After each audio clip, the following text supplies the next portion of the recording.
المغرب جزيرة لا ترى، ولكن انظر إلى خريطة المغرب وسترين أن المغرب جزيرة، ويجب أن نستخرج من ذلك كل النتائج. قدرنا هو أننا جزيرة، ويجب أن نتصرف كسكان جزيرة.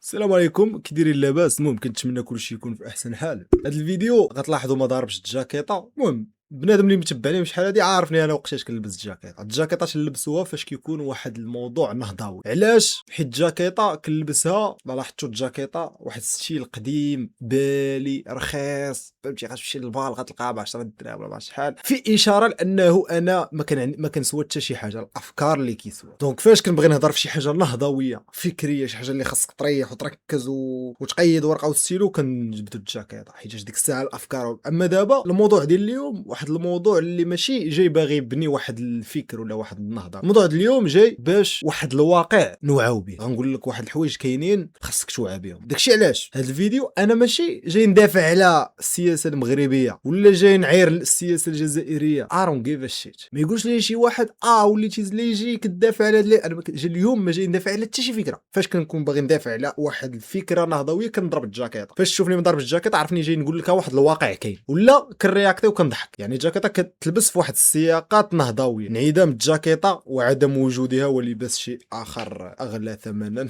اليوم غنهضروا على المغرب، علاش كيتشاف، علاش مكروه من بزاف ديال الدول. وهاد اللعيبه ديال ان المغرب مكروه هذه ماشي تنقولها حيت انا وليت زليجي وحيتاش كلشي ضدنا ونظريه المؤامره. لا، ما كاينش هذا الشيء، فهمتي؟ اليوم غادي بصح المغرب مكروه، ولكن نهضروا تكنيكلي علاش. واش عنده بصح شي حوايج يتحسد عليهم ولا لا؟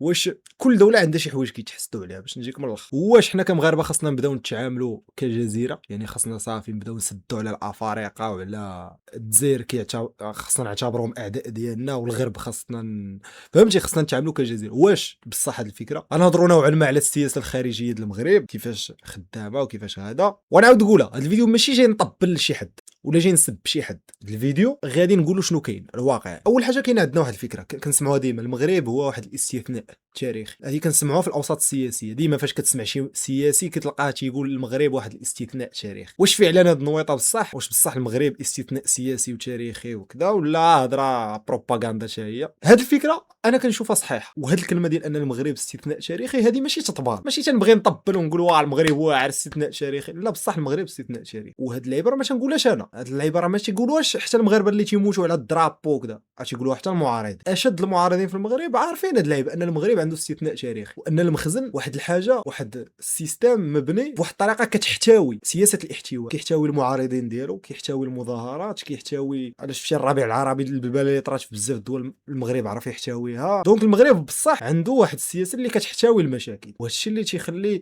منه استثناء تاريخي. المغرب واحد الدوله اللي هو من الدول القلال في العالم الافريقي والعالم العربي الاسلامي اللي ما الشرعيه ديالها ما تقطعاتش، والهويه ديالها قديمه، والدوله ديالنا ما عمرها نهارت. وقليل شي دول افريقيه اللي عندهم هاد اللعيبه هادي، ونقدر نقول لك ما كاينينش كاع. ونعاود نقول هادشي ماشي طلبان، كاين واحد الواقع خاصنا نوعاو به، فهمتي؟ كاين واحد الواقع خاصنا نعرفوه باش ما تبقاش التغاكات الغط المغرب وبغينا وهذا وما بغيناش. وكيخصك توعى بهاد اللعيبه. المغرب كاين مثلا عندنا الاسره العلويه الحاكمه، راه ماشي طرات شي ثوره باش ولاو، لا، راه تاريخيا هما كاينين. تاريخيا المغرب كيحكموا البيت، كيحكموا واحد الاسره اللي تاريخيا متجذره في التراث الاسلامي.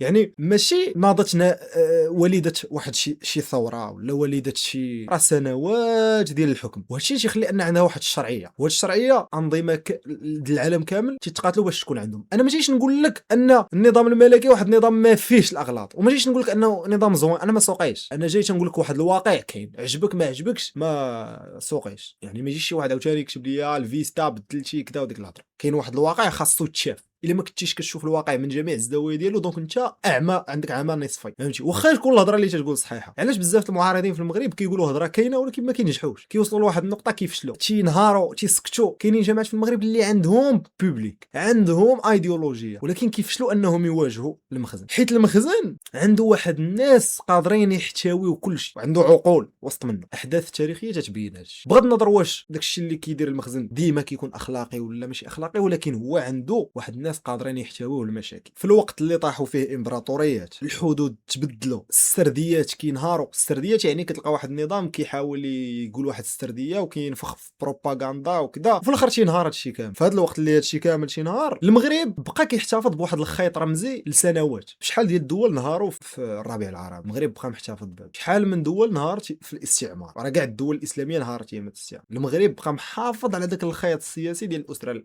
الحاكمه. وهذه الفكره ديال انه حنا عندنا واحد التجذر تاريخي ديال الاسره الحاكمه وانا ماشي تنقول لك المشاكل الصحه والتعليم ما كاينينش، عاوتاني ما يا ربي يفهمني بنادم كيفاش من سياق تنهضر فيه. هذه الفكره تربك بعض الدول حيت كاين بزاف ديال الدول اللي ما عندهمش هادشي. وخاصك تعرف سياسيا انه الدول اللي عندنا، شوف عندنا نوعين من الدول، ماشي عندنا، ولكن هاد الشرح ديالي غيتبنى على نوعين من الدول اللي كيكونوا تبناو من ثورات، والدول اللي كانوا منذ قرون، ماشي غنقول من الازل، ولكن تبنات لهم الشرعيه ديالهم قرون وقرون. غنشدوا مثلا النظام الجزائري والنظام المغربي. النظام المغربي واحد النظام اللي كيف قلت لكم متجذر منذ قرون، وزعما ماشي غير تزاد البارح ولا خاصو واحد الشرعيه يبنيها في التلفازه. لا، اي مغربي راه عارف انه ما واخا يصوت على اي واحد، راه الملك راه عارف شنو كيدير. زعما راه واخا داك اللي صوت عليه بغى يدير شي حاجه، راه الملك عارف، راه ما بغاش دار راه ما غدارش. زعما كاين عندنا هذه هي الشرعيه اللي تندوي لك عليها. ديجا عندنا واحد اللعيبه في عقلنا كتقول انه الملك راه كاين، راه طرات شي لعيبه راه كاين الملك، فهمتي؟ ما كتفكرش بزاف. وانا كنهضر على الفئه العامه ديال المجتمع، ماشي تنهضر على النخبه، حيت كاين واحد الجزء في النخبه اللي كيقول لك انا ما بغيتش النظام الملكي. كاين واحد الجزء صغير، وكاين واحد الجزء اللي انا كندويك على العامه، الفئه العامه في المجتمع كتشوف انه بصح ما كذبوش على راسنا. غتمشي عند اي واحد في الزنقه ما كيصوتش حيت عارف راه الملك كاين، فهمتي؟ ما كايناش غنصوت، فهمتي؟ النص ديال المغاربه كتفكروا صافي بحال تيقين انه كاين واحد الملك، تيقين ماشي بحال مثلا النظام الجزائري. وهذه عاوتاني غنقولها، راه ماشي كنعاير النظام الجزائري، انا كنقول واحد الواقع. قبل ما نهضروا على النظام الجزائري، باش ما نجيش ندخل وعلاش نهضر على النظام الجزائري، حيت حدانا لاصق حدانا. ما يقولش لي جزائري علاش كدوي علينا، نتوما لاصقين حدانا كندوي عليكم، نتوما حنا حداكم دويو علينا، فهمتي؟ ما علاش ما غندويش عليك اخويا؟ راه حدايا، وكاش حدايا السنغال كندويش عليها. والمغرب باش نكونوا واضحين، المغرب عندها بزاف الحوايج اللي غيخليوها ماشي واحد الدوله تابعه. المغرب عندها البوتونسيال انها تكون دوله تقدر تختار التحركات ديالها باستقلاليه. والمغرب غادي في انه يولي مستقل مليار في المية، ماشي 100%. علاش؟ حيت المغرب هو البوابه د لافريك بالنسبه لوروب، ونقدروا نقولوا حارس الاطلسي والمتوسط، وديك الهضره ديال الكتوبه ديال الشبعيات. وكاينه واحد الفكره في السياسه هي عقده المرور الاستراتيجيه، يعني اللي عنده ديما العبور، هذيك المنطقه العبور ديما تيكون فحال عنده مفاتيح التاثير، يعني تيقدر ياثر. وهذا الشيء اللي تيخلي المغرب يتشاف كواحد الدوله فاعله. حتى ديك الكلمه مستقل ما نقولوهاش، من المغرب دوله فاعله بغيتي ولا كرهتي. وهذا الشيء اللي تكعيني انا بيرسونيلمون على شي حوايج، حيت انا كنشوف ان المغرب يقدر يكون دوله فاعله مليار في المية في هاد لافريك ويحكمها، ولكن كنشوف انه شحال بحاجه خاصها دار ما تتدارش وتنكع، فهمتي؟ هادشي اللي تنقول ماشي تطبال، هادشي هو اللي تنشوف انا. دونك المغرب عنده بزاف د الحوايج اللي يقدروا يخليوه واحد الدوله فاعله مستقله مليار في المية. الشرعيه ديال الحكم، الجسر ديال اوروبا، وهادشي ما عندنا لا غاز لا بترول. زعما باقي مدوين داكشي يقدروا يلقاوه من بعد، ولكن حاليا باقي ما كاينش هاد الهضره. يقدروا فاش يتحل مشكل الصحراء يلقاو تما شي لعيبه نبلبلوها كشر، ولكن انا كنفضل ما يلقاو لا بترول لا والو باش نبنيو بلادنا على الصح. حيت الدول اللي عندها الغاز والبترول راه نهار يتحيد من الغاز والبترول ولا شي دوله تشم شي نهار ترامب يتش هذيك الدوله راه ما تبقاش شي حاجه سميتها ديك الدوله. يبان لك داخل ترامب يهز داك الرئيس تسط، اللهم ما يكون عندنا لا بترول لا غاز نبنيو البلاد ديالنا على الصح، ديك الساعه ما غاديش تريبها، فهمتي؟ اما الدول اللي عندها الغاز راه بالصحه، فهمتي؟ الدول كيما عرفت قال المنجره يمكن فاش كيبغي يبتليك الله كيعطيك الغاز والبترول. المهم هذه نكته وصح، راه ما يقولش شي واحد راه ما كرهناش حنا الروبين يتحلوا يخرج في بلاصتو البترول، ولكن راه كنفكروا استراتيجيا، كنهضر بواحد البعد استراتيجي. دابا لو فدي انك انت كدوله عندك هادشي كامل، عرف السياسه ماشي اخلاق، السياسه هي واحد المساله مصلحيه. مثلا المغرب والجزائر راه واحد الحاجه حتميه، خاصك تختار العلاقه ديالك كيفاش بغيتيها تكون مع الجزائر. ما يمكنش لك تصمك على الجزائر وما يمكنش للجزائريين يصمكوا على المغرب. يا غيشوفونا كاعداء ونشوفوهم كاعداء، يا غيشوفونا كاحباء ونشوفوهم ما كاينش ديك الوسط ديال اننا ما صافي نشوفوهم كيف ما كنشوفوا الصبليون ولا كيف كنشوفوا فرنسا، حيت الجزائر لاصقه فيك. وهذا الشيء خص يفهموا الجزائريين. الجزائر واحد الدولة، دابا دوينا على المغرب كيفاش دايره وكذا وكذا. الجزائر واحد الدوله اللي عندها واحد الصراع ديال الشرعيه، حيت الجزائر ما تكريات حتى مور الاستعمار. فاش مشى الاستعمار عاد ولات عندنا شحال سميتها الجزائر، وهذه عاوتاني ماشي كنعاير الجزائر، راه هذا واقع خاصكم تعرفوه الجزائريين. نتوما تكريتو من بعد الاستعمار وفاش كنقول الجزائر ماشي البقعه والثقافه والتقاليد، كندوي على نظام الحكم اللي هو النظام السياسي الحاكم اللي دابا الرئيس ديالو تبعوه. نظام الحكم ديال الجزائر بني على واحد الثوره، وبني على العسكر وحتى الخطابات ديال النظام الجزائري واحد الخطابات تحرريه. داكشي علاش الجزائر ديما كتسيبورتي الاشتراكيه الشيوعيه ها كوبا ها فيجيفارا فهمتي القضيه الفلسطينيه. ونعاود نقولها حنا هنا ماشي راه السياسه ماشي عاطفه، يعني الا سمعتي النظام الجزائري تيقول لك انا كنسيبورتي فلسطين حيتاش الاخوه وكذا راه ما كاينش هادشي. النظام الجزائري بني حيتاش الثوره هي اللي بناتو، دونك خاصو يسيبورتي اي حاجه كتدعم الثورة. المغرب لا، المغرب ماشي تنقول لك المغرب ما كيندعمش الثورات ما خاصوش يدعمها، لا، المغرب عنده واحد استراتيجيه اخرى خدامه مع البراغماتيه ديال الدوله، الشيء اللي غيخلي الدوله غادا مزيان. الجزائر خاصها تسيبورتي الخطاب الثوري، خاصها حيت هي تبنات بالثوره، حيت الثوره هي اللي جامعه الشعب الجزائري. الا مشيتي عند المغاربه وقلتي لهم ما بقاش مالك راه غيوقع واحد الفراغ وجودي، راه النص المغاربه ما غيعرف ما يدير، حيت ديجا باني واحد الشرعيه في المخيال للجميع ان الملك عندنا هو اللي هز زمام الامور. نفس الحاجه في الجزائر، الجزائريين الا قلتي لهم راه ما كاين ما عمر كانت الثوره راه ما ماتش كاع مليون شهيد، الا قلتيها لهم انا ماشي تنقول ما ماتش لا وغالا قلتها لهم واحد الفراغ وجودي ما غيعرفوش راسهم شنو كيسواو، حيت الهويه ديك الساعه تمحى. داكشي علاش كنقولوا الهويه الجزائريه مبنيه على الثوره. المغرب بني على واحد الشرعيه تاريخيه، واحد الدوله رمزيه، واحد الاستمراريه.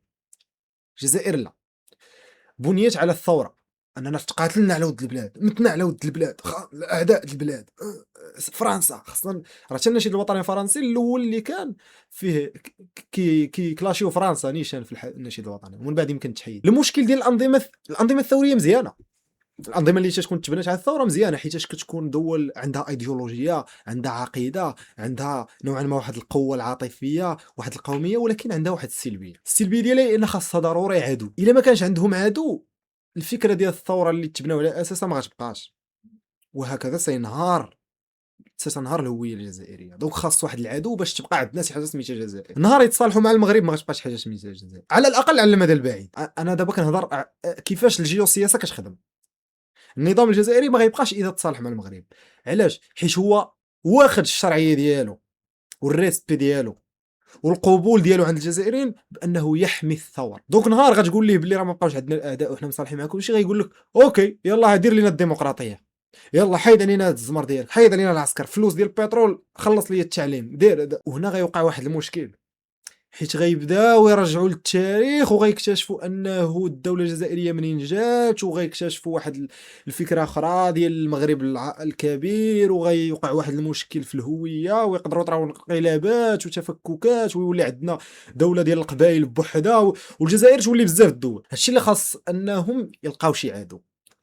فرنسا ما يمكنش تقول انها هي العدو حيتاش كانت عدو وغلبتها في الثوره، وفرنسا دابا ما بقاتش عندها نفس العداء للجزائر في حل الاول. دونك الا بديتي كتقول فرنسا هي العدو ما خداماش، وديجا الشعب الفرنسي اصلا ما مسوقش. دونك خاصك شي دوله اللي قريبه لك واللي مرآة ديالك وتتفهمها وتتفهمك، ودوله اللي فيها الدغل تتبان انها فيها الدغل. والمغرب احسن دوله فيها هاد المواصفات، حيت المغرب دوله عندها رمزيه، ودوله اللي ما عمرها انهارت كنظام حكم.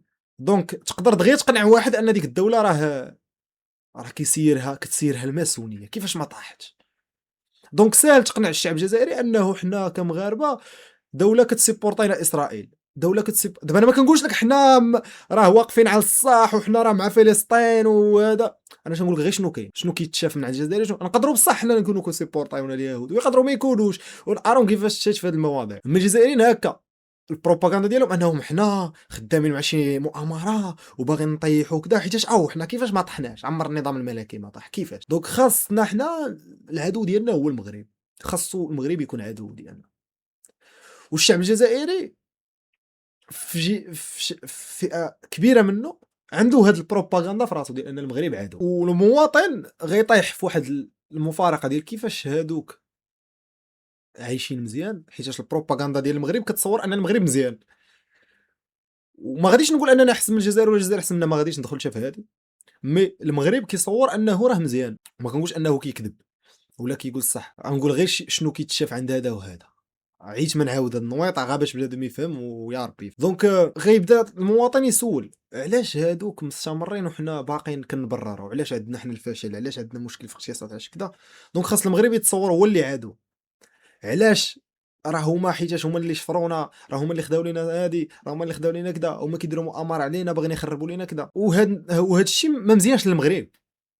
داكشي علاش الملك في الخطابات ديالو ديما كيدعو الجزائر لشي صلح، ديما كيقول ادعو الرئيس تبون الى صلح، ادعو الجزائر الشقيقه حيتاش نتوما خوتنا. الملك ديما تيقولها حيتاش براغماتيا، هذه ماشي هضره اخلاقيه، براغماتيا المغرب مزيان ليه يكون، ولكن ما مزيانش ليه التخاصم المغرب. بينما الجزائر لا، الجزائر مزيان ليها يكون الخصام وما مزيانش ليها الصلح. هادشي علاش انا كنشوف المشكل ديال المغرب مشكل ديال الجزائر هي اللي دايره، حيت براغماتيا جيوسياسيين هضرنا المغرب ما مزيانش ليه الخصام. المغرب بالعكس اكثر دوله خاسره من الخصام، بينما الجزائر لا، الجزائر رابحه من الخصام. الجزائر رابحه من انه يكون عداوه ديال المغرب والجزائر. انا كندوي على الانظمه، النظام ديال الحكم المغربي ما مزيانش ليه يكون مخاصم مع الجزائر، ولكن نظام الحكم الجزائري ما يمكنش يستمر في اطار واحد الصلح، خاصو واحد العدو، وافضل عدو هو المغرب. تونس كتشوف المغرب واحد، المهم تونس هي اول دوله يمكن دارت الديمقراطيه، وكانت واحد الدوله سباقه في انها بغات تدير تحرر فكري في الشعب ديالها. دونك تونس ديما كتشوف ان المغرب واحد الدوله اللي فيها تعدديه بلا فوضى.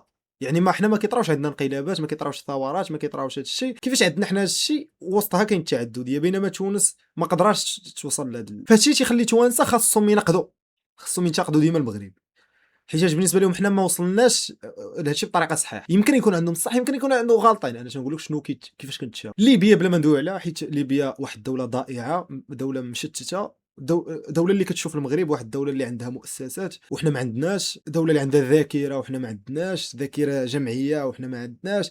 دوك ليبيا ما كاينلاش ندوي عليها. الدول الإسلامية اللي مصر وسوريا ولبنان، الدول ايران وهذا كيشوفوا المغرب بحال واحد الدوله اللي خدات الشرعيه ديالها من الاسلام، ولكن الشعب ديالها ما فيهش الاسلام المتطرف، على الاقل ما فيهش داك الاسلام اللي خدا به الشرعيه. يعني الاسلام الغير المتطرف. يعني ما غاديش تمشي للزنقه غادي رغم ان في الانترنت ديما كاين داك الخطاب الاسلامي المتطرف، هذه حرام هذيك، ولكن في الزنقه راه ما كاينش هادشي باقي. بنادم راه تيزها، بنادم تيمشي للبواط، بنادم تيتمزك، تصاحب كاين. زعما الشعب المغربي واحد الشعب ليبرالي زعما بلا ما نكذب. دونك الدول الاسلاميه ما تيفهموش هادشي. مثلا ايران تتقول، ايران ما في ايران تقاتل انها تاخذ شرعيه عن طريق الاسلام، ولكن ما تقدرش تخلي الشعب ليبرالي حيت هي واخده الشرعيه من ان واحد الناس باغيين داك التطرف. دونك خاص الشعب يكون متطرف، وهادشي اللي كيخليها دير الزيف للناس وكذا وكذا. المغرب لا، المغرب كيتشاف انه كيفاش انه الملك واخد الشرعيه من الدين، حيت بيعه نظام البيعه امير المؤمنين وكذا، ولكن الشعب ما اكسبتي هذا النظام البيعه، ولكن ما تعيش كشعب مسلم. راه ماشي تنقول على المغاربه كفار، دابا مشكله، دابا ما كنعرفش تقاد الهضره ديالي. دابا جداني انا كاع ندوي في السياسه وانا ما عنديش المصطلحات السياسيه. دابا المغاربه كيفاش تعيشوا، كيحتفلوا بالاعياد، كيصوموا رمضان، كيصليو، ولكن ما كاينش داك التطرف. يعني بنت ما غدير الزيف راه حتى حد ما غيتسوق لها، فهمتي؟ رغم ان كاين مشاكل نفسيه وكذا، ولكن ماشي بحال ايران زعما بحال العراق، ما كاينش هادشي. المغرب القوه ديالو في انه يبقى هكا، وكاع ينفتح، يعني يفتح الباب ديالو للافارقه، ويفتح الباب ديالو للجزائريين، ويفتح الباب ديالو للغرب، حيتاش القوه في الاحتواء. واش اللي ما كيفهمش بنادم، اذا بديتي كتسد الباب ديالك على الناس انت كتاكد المؤامرات. بحال كتقول الانظمه المعاديه راه صحيحه الفكره ديال المؤامره حيت انا ساد دونك خايف من شي لعيبه. لا، وديجا البروباغندا اللي تتدار انه المغرب ديجا المغرب بدا كيتوسع في افريقيا، ولا كياخذ بزاف نقدر نقولوا كيدعم بزاف ديال الدول الافريقيه، كيخليهم يقراو عندنا، كيداواو عندنا. دونك كاين واحد نوعا ما واحد التوغل افريقي على الاقل احسن من الجزائر في هذا السياق هذا. فبزاف ديال الدول اللي من ضمنهم الجزائر، علاش خاصني نقول الجزائر حيت هي اللي حدانا، زعما بزز مني خاصني ندوي عليها، حيتاش هادشي ما مزيانش ليهم، حيتاش بالنسبه لهم المغرب خاصو يبقى منغلق باش تقدر تافيكتي عليه دغيا. داكشي علاش ما خاصناش نطيحوا في اننا نبداو نشروا خطاب الكراهيه تجاه الافارقه، حيتاش الا نشرناه دونك حنا كنخدموا الاجنده ديال الدول الاخر، وكنزيدوا ديك الورقه الرابحه ديالنا نسدوها تنطيحوا في الفخ اللي ما خاصناش نطيحوا، فهمتي؟ دونك المغرب راه خاصنا حنا كشعب نتعاملوا كجزيره، ما نتسناوش الاعتراف ديال شي واحد، ما نتسناوش شي حد يبغينا، ولكن سياسيا ما خاصناش نتعاملوا كجزيره، فهمتي؟ حنا كمغاربه خاصنا نفهموا انه حنا دابا في واحد الانعطاف تاريخي. راه الفيديوهات اللي كندير دابا انا راه جزء من الانعطاف التاريخي اللي طاري للمغرب. راه انا ماشي حيتاش واعر بديت كندير الفيديوهات، راه حيتاش سايكولوجيا المغرب غادي في الطريق ديال ان بنادم غيبدا يدير فيديوهات. غتلاحظوها بنادم بدا كيدير فيديوهات كينتقد السياسه، بنادم كيبدا كيعبر على شنو كيفاش كيشوف الدين. وهذا الشيء غنزيد نديطاييه في واحد الفيديو ديجا قلت لكم غنديروه في رسالتي لصناع المحتوى، حيتاش بنادم اللي كيبدا كيدير كونتنت خاصو يوعى بشنو طاري سياسيا باش يعرف شنو يخرج من فمه، شنو يقول، كيفاش نديروا نهضه غير بصناعه المحتوى. بيان سور ماشي غير صناعه المحتوى اللي كاينه، مي صناعه المحتوى خاصنا نديروها في هذه الانعطافات التاريخيه. المغرب دابا غادي في واحد النهضه، ما نكذبوا، هذه النهضه خاصنا نركبوا عليها بحال كنسورفيو بطريقه صحيحه باش ما نضيعوهاش، حيت الاراده السياسيه دابا نوعا ما كنحس بها كاينه شويه، على الاقل ما كتدعمش الخطاب المتطرف، على الاقل كتدعم الاختلاف. الا كنتي مختلف معاه في كاع داكشي الخايب اللي هو الفساد اوله الطب والتعليم، راه على الاقل هي ما كتدعمش التطرف. وفاش كتلقى دوله ما كتدعمش التطرف، هذه احسن بنيه ديال اننا نشروا الخطاب ديال التعدديه الفكري والخطاب ديال الحريه. حنا راه بحال واحد الهوته تاريخيه في المغرب، راه الجزائريين ما يقدروش يديروا هادشي. راه قول الجزائري سير نشر خطاب دوي فيه كلاشي فيه دوي فيه على الدين كيف ما مثلا انا تندوي، ما يقدروش. دوي فيه على الدوله الجزائريه كيف ما انا تندوي على الدوله المغربيه في الفيديوهات ديالي، ما غيقدروش. وشحال من مره وجهت خطاب للجزائريين نديروا فيديو ننتقدوا فيه الانظمه بزوج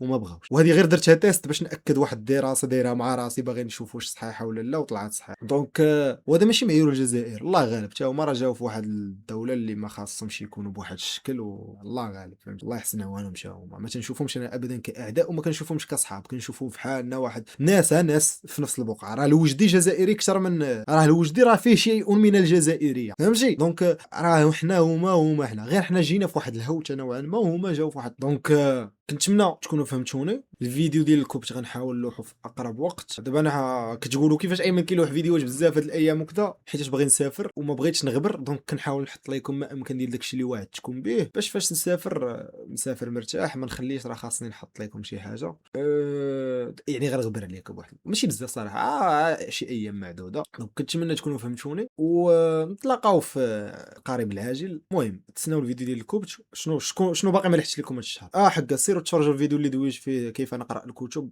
حيت لحتو مع 12 البارح بنادم كان نعس بسبب شي مشاكل خلاو ان الفيديو يتعطل. باقي الجزء الثاني ديال شنو هما الكتب اللي خاص نقرا وداك الشيء، نظريه التطور، رسالتي لصناع المحتوى، وبالفيديوهات اللي باقي. وبالنسبه لحراس الفكره بزاف كيسولوني عليها. حراس الفكره ما قدرتش ندير هاد الايام بسبب شحال من حاجه، وكنفضل نخليها على رمضان نبلبلوها حراس الفكره، حيت رمضان راك عارفين فهمتي، رمضان راه البلباله. رمضان نقدر كاع ندير لكم جوج فيديوهات في النهار. انا نسولكم واحد السؤال وقولوا لي واش بلان. رمضان ندير لكم فيه مثلا مور الفطور فيديو يكون ناضي مثلا بحال حراس الفكره ولا الناس كتوان، وفي السحور ندير لكم فيديو هكا رياكسيون على شي لعيبه، ولكن والله ما عرفتش شنو غنرياكتي في رمضان ما عرفتش اش غترياكتي في رمضان، فهمتي؟ دونك قولوا لي شنو بان لكم، وغنديروا كليسات في الديسكو. يلا تشلاو ليا في راسكم، مع السلامه، احبكم في الله، اخواني اخواتي الجزائريين والمغاربه والتوانسه والليبيين واينما كنتم في هذا العالم المتوحش.